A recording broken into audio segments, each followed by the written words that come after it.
կդառնի կրիստալային համով ջուր պատմական աղբյուրից։ Եվ հիմա մենք ուղիղ եթերում ենք, ինչ եմ շնորհակալ, որովհետև դուք այն մարդկանց եք, որ չեք խուսափում հրապարակային հանդես գալուց, որովհետև վերջին ժամանակաշրջանում իշխանությունը այլ գործիքակազմ է սկսել, կիրառել, այսինքն սկսել է բոլոր նրանց, ովքեր քննադատում են, անկախ նրանից պատերազմ գնացին եկան, պատերազմ անցան, սահման պահեցին, չգիտեմ, վիրավոր են եւ այլն եւ այլն։ Բոլոր նրանք, ովքեր որ քննադատական խոսքեր են հնչեցնում, հարցեր են բարձրացնում, անպատասխան հարցեր ունեն, փորձում են հասկանալ, կամ եղել են Արցախում այդ ժամանակահատվածում կամ Հայաստանում տեսել են ինչ բաներ, իրենց մտահոգում է դրա մասին խոսում են, հանրայնացնում են, մենք տեսնում ենք, որ բոլորի վրա քրեական գործեր, քննչական կոմիտե, ազգային անվտանգություն, ոստիկանություն եւ այլն։ Այսինքն այս փուլում այն ինչի մասին, որ Նիկոլ Փաշինյանը անդադ խոսում է, ոստիկանական համակարգ է, չգիտեմ, սա է, ուժայիններն են այսօր, ես կարծում եմ հիմա քան երբևէ այսպիսի բան չի եղել, որ այսպիսի ճնշումներ, ընդհանրապես քննադատական խոսքի ընդդիմության վրա եւ դա նաեւ տարածվում է ձեր վրա, մենք տեսնում ենք միջև ձեզ անցնելը եւ անշուշտ ինձ հետաքրքիր է ձեր խոսքը գնահատականը, որ 3 բերման ենթարկեցին մի շարք անձանց, հիմա արդեն պարզ է դառնում, որ նացից 5 անձի վրա գործ է հարուցվելու աշխարհահռչակ սպորտսմեն նաև Իսրայել Հակոբյանի նկատմամբ, Արագած Ախոյանը, դուք գիտեք, որ Արագած Ախոյանը, պարոն Չախալյանը, գիտեք, որ այս անձինք առաջին օրվանից եղել են, Հադրութում, եղել են Արցախում, ջոկատ են տարել այնտեղ, վարազների, այդ ջոկատներ, կանքներ եւ այլն եւ այլն։ Հիմա դա մենք տեսանք, որ գիշերը պահեցին, այդ 21 հոգու ձերբակալեցին, բաց թողեցին 5 հոգին շարունակում են մնալ ոստիկանությունում, այսօր դատարանը պիտի այդ հարցերը լսվի։ Խնդրեմ, պարոն Իսակոյան, դրա հետ կապված ձեր կարծիքը, հետո ասենք բուն ձեր հարցին, ձեր հարցն էլ հետեւյալն է, որ կանցնենք դրան, հիմա այս մասին խոսենք։ Հիմա տեսեք, ինչ է տեղի ունենում, շատ տարօրինակ երևույթ է, խայտառակ պարտությունից հետո, խայտառակ դավաճանությունից հետո, Նիկոլ Փաշինյանի եւ նրա ոհմակի թշնամական գործունեությունից հետո անհասկանալի հիմա երևույթներ են տեղի ունենում Հայաստանի Հանրապետությունում։ Դուք գիտեք, որ գրավելով գործադիր իշխանությունը, այնուհետև օրենսդիր իշխանությունը, մեծ գրոհ եղավ դատական համակարգի վրա, հակասահմանադրական ճանապարհով սկսեցին ուրեմն գրավել սահմանադրական դատարանը, բայց ահա գոնե ինչ-որ տեղ դատարանները որոշեցին, որ իրանք չեն միանալու Նիկոլ Փաշինյանի հանցավոր խմբին եւ նրա կատարած հանցանքների հանցակիցն ու մասնակիցը չեն դառնալու։ Եվ ահա այստեղ է, որ Նիկոլ կոչվածը փրփրել է եւ հիմա ամեն ինչ անում է, որպեսզի դատական համակարգը, դատարանները նույնպես ենթարկի իրեն։ Հավատացեք, որ այսօր իշխանական բուրգերից առայժմս ըստ էության աշխատում է միայն դատարանները, միայն դատական համակարգը։ Եվ եթե այդ երրորդ ոտնել է կարողանում ինքը ջարդել, կոտրել, Հայաստանի Հանրապետությունը այլևս համարել պետականություն անհնար է լինելու։ Օրինակ, ինչ է տեղի ունեցել 3։ Մարդիկ իսկապես զայրացած են։ Պատերազմ անցած մարդիկ են, Վահան Բադասյանը կորցրել է տները, կորցրել է իր աշխատանքները, կորցրել է ամեն ինչ, ծնողների գերեզմանները, պապերի գերեզմանները, հարազատների գերեզմանները։ Այսինքն Բադասյանը, որը Նիկոլ Փաշինյանին պաշտպանում էր հեղափոխությունից մինչև այս վերջերս, մարդը այլևս տեսել է, հասկացել է, լինելով պատերազմի հենց առաջին գծում վիրավորվել է, որ այս ամեն ինչի հիմնական պատճառն ու մեղավորն ու դավաճանը Նիկոլ Փաշինյանն է։ Հիմա դուք պատկերացնում եք մարդու հոգեվիճակ, որը կորցրել է ամեն ինչ կյանքում եւ գիտի ով է դրա մեղավորը, կոնկրետ Նիկոլ Փաշինյանն ու նրա ոհմակը։ Այդ թուրքերը, որոնց հիմա թուրք են ասում, թուրքական գործակալներ, ադրբեջանական գործակալներ, սրանք այլևս ապացուցման կարիք չունեն, դրանք ապացուցված փաստեր են։ Ես Բադասյանի հետ շատ հարցերում լրիվ տարակարծիք եմ եղել, հատկապես այս 2.5 տարիներին մենք միշտ եթե հանդիպել ենք, վիճել ենք եւ ես ունեցել եմ մի անգամ այն ուրիշ տեսակետ, ինքը ուրիշ տեսակետ, բայց հիմա ես այդ մարդուն հասկանում եմ։ Երբ որ ինքը հասել է նրան, որ շատ լավ իմանալով Նիկոլին ու նրա ոհմակին, եռաբլուրում, տեսնելով այդ տղաների շիրիմները, բոլորի սպանության մեջ հիմնական մեղավորը Նիկոլ Փաշինյանն է, հայտարարում է, որ Նիկոլին ես պատրաստ եմ ֆիզիկապես էլ ոչնչացնել։ Ոչ մեկը չի ուզում մտնել այդ մարդու հոգեվիճակի մեջ, անմիջապես կալանավորում, մեղադրանք են առաջադրում եւ հիմա ուրեմն Բադասյանը ձերբակալված է։ Պատկերացնում եք Նիկոլը կորցներ ամեն ինչ։ Նիկոլը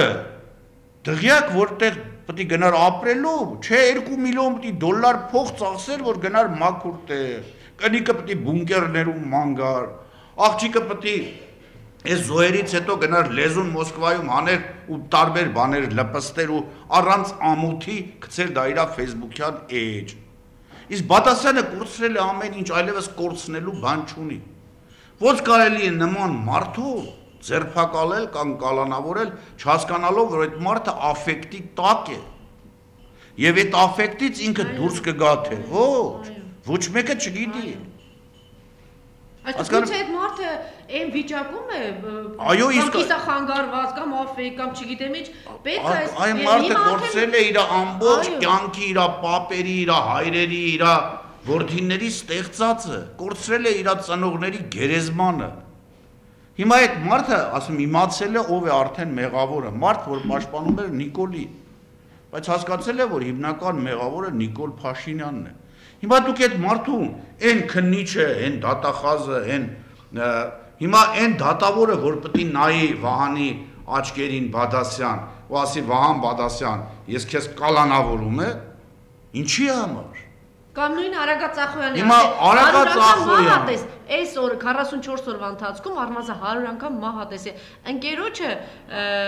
վարազների, որ խփեց, Սևովազի Ռոստամ Գասպարյանին 3 րոպե առաջ հրաժեշտ է տալիս Ռոստամ Գասպարյանի, որ պիտի գնա, ընդ որում ասում է գնում եմ հարցերի 3 րոպե հետո այդ մարդուն սպանում են, այսինքն ինչերի միջով են անցել այս մարդիկ։ Հետո այնտեղ իրենց թվում է թե ինչ որ ազնիվ կռիվ է գնում, ազնիվ պատերազմ է գնում, մեկ էլ գալիս է, չէ, հետո թեքվում են, տեսնում են թիկունքը մի հատ նենց այլանդակ դավաճանություն է տեղի ունենում, բայց չկան հարցեր տան։ Հիմա Արշակը Զաքարյան $1 միլիոն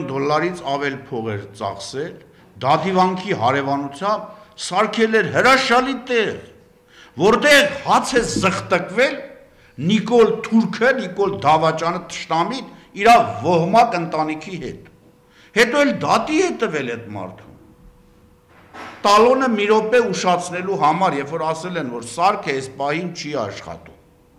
Հիմա դուք պատկերացնում եք Արշակի հոգեվիճակը, որ այդ ամեն ինչը Թուրքը վերցրեց։ Ու Թուրքին նվեր տվեց, Նիկոլը Թուրքը չվերցրեց, Նիկոլը տվեց Թուրքին։ Հիմա Արշակի հոգեվիճակը, ես զարմանում եմ, որ այդ մարդիկ դեռ կարողանում են ինքնատիրապետել, իրանք իրանց պահել։ Հիմա լավ Արշակը կանգնելու է, ձերբակալված է, հիմա այն քննիչը, այն դատախազը, այն ԱԱԾ աշխատակիցը, որ նրան ձերբակալման որոշում է կայացնում, հասկանում է ինչ է։ Դե հիմա ասենք ինչի բացահայտ չի ասում, պարոն Իսագուլյան, ասում է, ոստիկանը մերն է, ոստիկանը չգիտեմ, Թուրքի եսիմ, այսինքն ի՞նչ է նշանակում մերն է։ Նույն սրիկայությունն այսօր անում է ոստիկան, դու գնացել ես ում ես պաշտպանում։ Երեք աշխարհարչակ, մեր սերունդը, հա, ջահելները չգիտեն, բայց մեր սերունդը Իսրայել Հակոբ Կոխյանին, մեր Իսոյին, Ալամ աշխարհի չեմպիոնին, գետնում են 5-6 հատ հաստավիզ անասուններ, ու էլի բերման, էլի ձերբակալում են։ Հասկանում եք ախր, դուք ոչ մի բարոյական արժեք չի մնացել։ Հիմա այդ մարդիկ արդեն գիտեն ով է են թշնամին, Դավաճանը, Թուրքը, որը ծախել է իրանց հայրենիքը, հիմա էլ ոտնահարում է բոլորի իրավունքները։ Ինչ է կարծում այդ մարդիկ, ինչ պետք է անեն։ Այդ մարդիկ գնում են եռաբլուր, տեսնում են չէ այդ պարկած տղեկին։ Ինքը ոչխարի նման թաքուն գնում է առավոտը շուտ, ծաղիկ ես դնում դու այդ տղաներին, որոնց դու սպանել ես։ Այդ տղաների շիրիմներին, որոնց դու ես սպանել, Նիկոլ Փաշինյան, դու ես մարդասպանը։ Թուրքը իր խնդիրն է լուծել, բայց դու դիտավորյալ Թուրքի հետ պայմանավորված, փողը վերցրել ես այդ մարդկանց ուղարկել ես սպանդանոց։ Հիմա դու մեկ էլ նայեք, ընդ հորթի խանդավառությամբ, հորթի հայացքով Արամ Զավենի Սարգսյան կա։ Եռաբլուրում կանգնած այդ հորթը, որը իր աղբորը երկրորդ անգամ սպանեց նոյեմբերի 8-ին, նոյեմբերի 9-ին, ինքը իր աղբորը Վազգեն Սարգսյանին սպանեց։ Ինքը այնքան տղամարդ չէր, ես Արմենից ներողություն եմ խնդրում, Արմենի հետ մենք ընկերություն ենք արել։ Հորթ, գնա իր աղբորդ, արձանը փրկեիր, արա, դու աղբորդ երկրորդ անգամ սպանել տվեցիր, աղբորդ արած բոլոր գործերը ջուրն ես գցել, հիմա էլ հորթի խարդավառությամբ, հորթի աչքերով տգետ անասուն, եռաբլուրում կանգնել է ասում է դատարաններն են մեղավոր, որ այս ամեն ինչը տեղի ունենում, որտեվ դատարանները չեն ձերբակալում բոլորին։ Այ հորթ, դատարանները պետք է աղբերը թլը մեռած չէր, շիրիմը չէր սառել, քեզ վարչապետ էին դրել, կառավարության շենքը քյաբաբնոց ու խորովածնոց էի սարքել, աշճանների վրա նստած լափում էի կարա։ Ու դու չես ամաչում, բա հորթի հայացքով էլ նայում ես։ Ու ասում ես դատարանները, Իոնեսյան Դանիել, այն միասեռական Արման Բաբաջանյան, Թուրքի Շուն, Լևոն Շիրինյան, ասում են դատարաններն են մեղավոր, եթե դատարաններն այսօր սկսել են օրենք պաշտպանել։ Պատկերացնեք այդ դատավորին, որ պետք է Բադասյանին կալանավորի։ Կամ Իսրայել Հակոբյանին, Ախոյան Արագածին, մարդիկ ովքեր արա, իրանց կյանքը չեն խնայել։ Հիմա դու տանում ես ընդեղ ու այդ հարցակումը, որ Ջիգարխանյանով, են Սորոսականով, դրանց դարձես ԲԴԽ անդամ, նրանք էլ տես, Ջիգարխանյանը դառնում է ԲԴԽ անդամ, արդեն ասում է 30-40 դատավորի Ջահանգիրյան, հա, Ջիգարխանյանն ասեցի։ Դե ափսոս չի։ Ջահանգիրյանը, ասում է 30 արդեն դատավորների վրա սարսափելի ճնշում կա, ամբողջ ԱՀՑ, ՊՊՑ, ԿԿՑ, ՄԾՑ աշխատում են այդ խեղճ դատավորների դեմ։ Հիմա ուզում են իրանց սրտի դատավորները բերել, որոնք իրանց կամքի համաձայն ասեն գնացեք Իսագուլյանին կալանավորեք, գնան կալանավորեք։ Ու հիմա ես հասկանում եմ, թե ինչ է տեղի ունենում։ Այդ մարդկանց ում ձերբակալել են, մտեք այդ մարդկանց հոգեվիճակի մեջ։ Եթե Նիկոլ, դու վախեցած, առավոտ գիշերով գնում ես, քո սպանած մարդկանց վրա ծաղիկներ ես դնում ու փախչում ես, քանի 100 ախրանիկ է իր հետ տանում, այ աննասում։ Բա դու մարդ ես արա, բա դու ժող վարչապետ էիր, Ազատություն ռադիոկայանը։ Հարցերը, բա կաթոլիկոսի չէ, իրան, դատավորներն են մեղավոր, այդ ամբողջ այդ կանալը սորոսական, անասունների, դրանք բոլորը գործակալներ են, թուրքական գործակալներ։ Եկել ասում է ինչու դատարանները չեն ձերբակալում սրան նրան։ Դուք չէ, բայվաղ որ Նիկոլը շենք ու շինություններ գրավում դռներ ջարդելով։ Բա ուր էր Ազատություն ռադիոկայանը։ Ունեին են քննիչները, որ մարդը բաց ուղիղ եթերով դռներ էր ջարդում։ Այս տղաներն ինչ են արել։ Մեր կողմ հատ ոստիկանին հրեհետ են հրե։ Գործողություն եղել է շենքի գրավման։ Գույք փչացվել է այդ շենքերում։ Սա այն ողբերգությունն է, որ այսօր տեղի է ունենում Հայաստանի Հանրապետությունում։ Եվ դա խայտառակություն է։ Մենք իրավունք չունենք, այո, թույլ տալու, որ այս թուրք Նիկոլը, հայրենիքի դավաճան թշնամի Նիկոլը, այս ժողովրդին ուր է տանում։ Կործանման։ Հիմա իմ գործով։ Ձեր գործին անցնենք, հա։ Իմ գործով։ Տեսեք, Առաջին Ատյանի դատարանը, դատավոր Նելի Բաղդասարյան, մարդը ոչ միայն ասեց, որ ձերբակալումը օրինաչափ չի եղել, այլ նաև կալանքը մերժեց հիմնավոր կասկածի բացակայության պատճառով։ Ուրեմն դա տեղի է ունենում, ամսի 7-ին ես գալիս եմ ձեր մոտ Մամլո Ասուլիսի։ Մինչև ամսի 7-ը կապվում են ինձ հետ, այսպես կոչված Քարամյանի ընկերներ հետ, անհեր մարդու, և առաջարկում են բան լավ կլի ասուլիսներ չտաս, լավ կլի հարցազրույցներ չտաս, ախր հասկանում ես դու, Նիկոլը բան է անում, Նիկոլը զայրանում է, դու այդ դեպքում պրոբլեմ չունես։ Ես մերժում եմ, ամսի 7-ին գալիս եմ ձեր մոտ հարցազրույցի, ամսի 8-ին ուրեմն դատախազությունը բողոք է տանում վերաքննիչ դատարան։ Ամսի 8-ին վերջին այսպես կոչված ընել տանում է ավելի ուշ, ժամկետնել է խախտում։ Ընդունում են վարում։ Նշանակում են դատավոր, ուրեմն այնտեղ նշանակվել է Տիգրան Վազգենի Սահակյան, դատավոր։ Ես Տիգրան Վազգենի Սարգսյանի նկատմամբ անձնապես ոչինչ չունեմ։ Չեք էլ ճանաչում երևի։ Չեմ էլ ճանաչում։ Ես ճիշտ ասած ստուգեցի, բայց ցածր վարկանիշ ուներ։ Դե հիմա վարկանիշ այո, շատ ցածր է, բայց այդ իրաց խնդիրն է հիմա այդ դրանք փաստաբանների միջոցով էր անում, բայց ես դայում եմ, որ այդ մարդը ունի բավականին մեծ փորձառություն։ Բայց տեսեք ինչ է տեղի ունենում։ Ես հասկանում եմ, որ հիմա ուրեմն Տիգրան Վազգենի Սահակյանի վրա սարսափելի ճնշում կա։ Դատարանը մեզ 15 օր ժամկետ է տալի, սկսած հունվարի 22-ից, որ մենք ծանոթանանք դատախազության բերած ուրեմն բողոքին, որը նորից պահանջում է, որ ինձ կալանավորեն, 15 օր մեզ ժամանակ է տալի, ամսի 22-ին, Տիգրան Վազգենի Սահակյանը ամսի 25-ին դատական նիստ է նշանակում։ Այսինքն Տիգրան Զավելի Սարգսյանի պետք չի, որ մենք կարողանանք կարդալ բողոքը եւ իմ պաշտպանը փաստաբանը Աննա Ծառուկյանը կարողանա համարժեք պատասխանել։ Եվ նրան դե լավ, այդ ամսի 25-ը հետո հին էլ դատավոր է, ամբողջ կյանքը դատավոր, դատարանի նախագահ է աշխատել։ Տիգրան Զավենի ուրեմն Սահակյան, Վազգենի Սահակյան։ Հետո լավ, սա հետաձգում է, նշանակում է 2021 թվականի փետրվարի 3-ին։ Էլի հələ մենք մինչև այդ մեր 15 օրը, որ մենք պետք է մեր առարկությունները ներկայացնենք,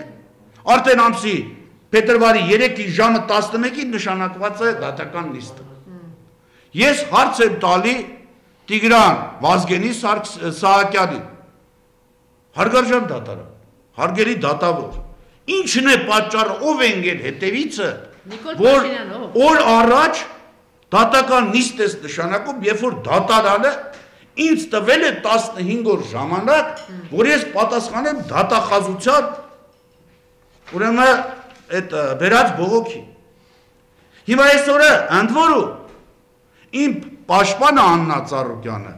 մինչև այդ արդեն ունեցել է ծանուցագիր, որ ամսի 3-ին ինքը Սասնա ծռերի գործով փաստաբան է եւ 11-ին պետք է լինի դատարանում։ Այս ծանուցագիրը, որ ուղարկել է մեզ Տիգրան ուրեմն Վազգենի Սահակյանը, ավելի ուշ է եկել ծանուցագիրը։ Այսինքն իմ փաստաբանը, իմ պաշտպանյալը այդ օրը դատական նիստ ունի։ Չի բացառվում, որ այս ամեն ինչը հաշվարկել է, որ իմ պաշտպանը չկարողանա գալ դատարան ու պաշտպանել իմ շահերը։ Ես դրա համար ասում եմ, մենք քննարկեցինք իմ փաստաբանի, պաշտպանի Աննա Ծառուկյանի հետ, որ լավ, փորձառու դատավոր, որը, բայց երբ որ ինքը եղել է քրեական պալատի զինվորական գործերով, քրեական դատարանի նախագահ զինվորական գործերով, Ջահանգիրյանը եղել է զինվորական դատախազ։ Կարծոք ինչ-որ բան, ինչ-որ կոմպրոմատ կա իրա վրա, որտեղ այս շտապողականությունը իրա կողմից, ես ասում եմ, այդ մարդու դեմ որևէ բան չունեմ։ Բայց հիմա մենք, նախ հիմա ես չգիտեմ ոնց է անելու իմ պաշտպանը, որտեղ ինքը Սասնա ծռերի գործով, այնտեղ մարդը կալանավորված է, ես էլ ազատության մեջ եմ, օրենքով նախապատվությունը պետք է տրվի նրան, ով որ կալանավորված է, նրանց համար ավելի կարևոր։ Հիմա մենք իմ փաստաբանը դիմում գրել, որ Այս դատը հետաձգեն։ Չհետաձգեցին։ Հիմա չգիտենք հələ, պատասխան ամենադեպս հələ չենք ուղարկել, ես փաստաբանի հետ քննարկում ենք։ Փաստաբանը չի կարող գալ մասնակցել։ Տեսեք, ախր հիմա ես չգիտեմ, եթե պատվեր է կատարում Տիգրան, ուրեմն Վազգենի Սահակյանը, ապա ինքը առանց փաստաբանի ոնց որ արեց են Արմեն Քոչյանի գործով որ կալանավորեց։ Արմեն Դանիելյանն էր։ Հա։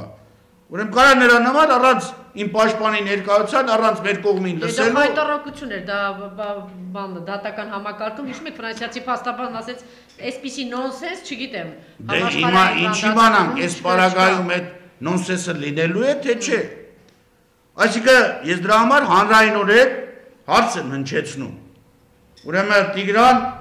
Վազգենի Սահակյանի, պարոն Սահակյան, հարգելի դատավոր, դուք բազմամյա փորձ ունեցող դատավոր եք։ Լավ, կարող եք ինձ բացատրել, ինչու՞մն է կայացել ձեր շտապողականությունը։ Դուք խախտում եք ըստ էության դատարանի որոշումը, որը ինձ տվել է 15 օր դատախազության բերած բողոքին ծանոթանալու եւ համարժեք պատասխան տալու համար։ Ինչու եք շտապում։ Նիկոլն է ընկել ձեր հետևից, Քյարամյանն է ընկել, որտեղ սա Քյարամյանի գործով է։ Եվ իմիջիալոց գործնել հարցված է քննչական կոմիտեում։ Պարոն դատավոր, հարգելի դատարան, հարգելի դատավոր։ Ես ուզում եմ հասկանալ, կարող է դուք շատ լավ մարդ եք, ես այդ մարդու նկատմամբ, անձի նկատմամբ ոչինչ չունեմ։ Բայց ուզում եմ հանրությունը իմանալ։ Ամենայն դեպս հարցեր է առաջանում, այդ ինչու հիմա մենք մտածում ենք, բնականաբար մենք բացարկ կհայտնենք, բացարկը չեն ընդունի, բայց այս երկու փաստաթղթով անհասկանալի է դառնում, թե ինչու մեզ տված է 15 օր, ինքը արդեն 3-րդ օրը դատական նիստ է նշանակում, եւ ինչու հիմա չի սպասում, որ 15 օրը լրանա, եւ այն օրը, որ օրը իմ պաշտպան Աննա Ծառուկյանը սաստածռերի գործով դատական նիստի է նախորոք ծանոթված, մինչև պարոն Սահակյանի կողմից ծանուցումը հաշվի չի առնվել, այդ ինչ շտապողականություն է, ես ուզում եմ հասկանալ։ Այսինքն պարզ երևում է, որ սարսափելի ճնշում կա եւ կա պատվեր։ Հիմա Նիկոլի, Արամ Զավենի Սարգսյանի նման հորթի, մորը բռնաբարող Դանիել Յոնասյանի, միասեռական Արման Բաբաջանյանի եւ բոլոր նրանց, ովքեր այսօր դատարանների վրա տենց սարսափելի հարցակում են գործում, Ջահանգիրյանի, մյուսների այդ ճնշումը հենց դրա համար է, որ ասում են Նիկոլն ասել է, ինչ ուզում եք արեք, Իսագուլյանին կալանավորեք, որտեղ ինքը բացահայտում է մեր բազմաթիվ ուրեմն հանցանքներ։ Հիմա ես դրա համար Տիգրան Վազգենի Սահակյանին հարցնում եմ, ինքնաբացարկ տվեք, եթե ձեր վրա ճնշում կա։ Ես ձեր անձի դեմ բան չունեմ, տեսեք, եւ որ 94 թվականին, 95 թվականին այդ հարցակվել էին մեր տան վրա, երբ որ Լևոն Տեր-Պետրոսյանը հայ-հեղափոխական դաշնակցությունը ուրեմն կասեցնում էր դատական գործը դաշնակցության նկատմամբ, 12 հոգի դիմակներով մտել էին 80-ամյա մորս բազմազավակ ընտանիքի մոտ 13 միս մուտքից տայել էին մյուս մուտքը, որպեսզի խուզարկեն տունը։ Դրանից հետո մայրս 3 տարի հետ չխոսած տենց էլ մահացավ։ Հետո երբ որ ես իրավիճակը փոխվեց, այդ մարդիկ եկան չոքեցին առաջս, հիմա կարամ անունները տամ։ Ներողություն էին խնդրում, որ պարոն Իսագուլյան, մենք մեղավոր չենք, մեզ ճնշել են։ Իհարկե հետո պարզվեց Լևոն Տեր-Պետրոսյանն ասեց, որ ինքը հերոստատուսից է իմացել, որ մորս շղթայել են, հետո ասում էին իբրև Վազգենն է հրաման տվել տենց, հետո Վազգենն ասեց, որ ինքը, բայց ես չգիտեի իրակ, հիմա դրա համար ես եւ դատավոր Տիգրան Վազգենի Սահակյանի եւ դատախազ Ա Գևորգյանի եւ այն քննչական կոմիտեի քննիչին զգուշացնում եմ, եթե ձեր վրա ճնշում են, ինքնաբացարկ տվեք։ Հիմա ինչ եք կարծում, եթե իրանք կատարում են այդ ապօրինի քայլերը եւ իրանց խնդիրն է, ինչ է ես ձեզ մոտ մամլո ասուլիս եմ տվել։ Մամլո ասուլիսի 1 ժամ 12 րոպե տևած մամլո ասուլիսից առանձնացրել են 1 րոպե 40 վայրկյան ինչ-որ տեսանյութ ու դրանով հանդերձ իմ դեմ քրեական գործ են արել։ Այսինքն մարդ իրավունք չունի խոսալու, սա քաղաքական պատվեր է։ Հիմա եթե դուք այդ քաղաքական պատվերը կատարեք, ես ինձ իրավունք եմ վերապահում, հետո ձեզ պատժե, օրենքի շրջանակներում, բայց պատժե։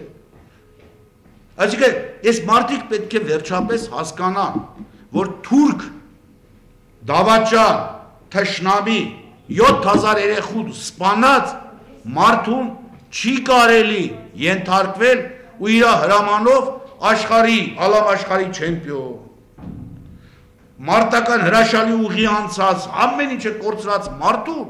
ձերբակալել տանել։ Այդ ոստիկանների բան չունեք ասելու, այդ քննիչների բան չունեք ասել։ Հիմա չասեք, որովհետև բանը պետք է փող տանեն, բանը իրանց երեխեքը հաց ուտեն։ Այսինքն բառը այդ նույն տրամաբանությամբ չէ, ես որ գնացին մորթվեցին, այդ ծնողներին էլ չէ, ժամանակին ասենք ասում էին, այս մարդը ձեզ տանում է այս ճանապարհով, չէ։ Այսինքն պետք է այս ամեն ինչը մի հատ էլ նորից կրկնվի, այս ամեն ինչը։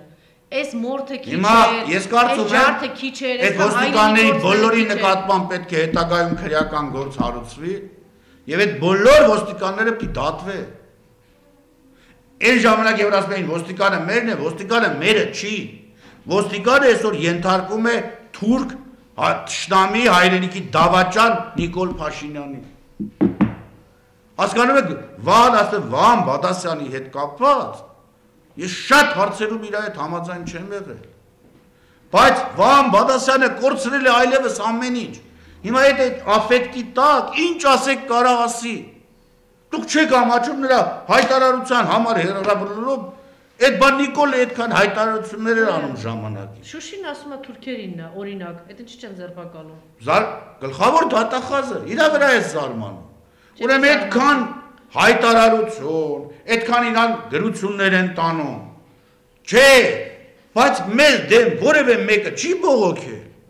Գլխավոր դատախազը մտնում է վերաքննիչ, ասում է չէ Իսագուլյանին ինչու չեք կալանավորել։ Ինքը հայելի ակումբում ելույթ է։ Պարոն Իսագուլյան, տեղյակ եք, ես գլխավոր դատախազը, ես չգիտեմ, էլի երեխաներ ունի, հայր մայր ունի թե չէ։ Ես չգիտեմ։ Չէ, շատ հետաքրքիր է, օրինակ հայր ունի, ինքը որ դիմատուն, ինչ է ասում, ասեք նայում այդ հորը։ Քարամյանի պարագայում գիտեմ որ հայր չունի։ Իրան նման։ Քարամյանի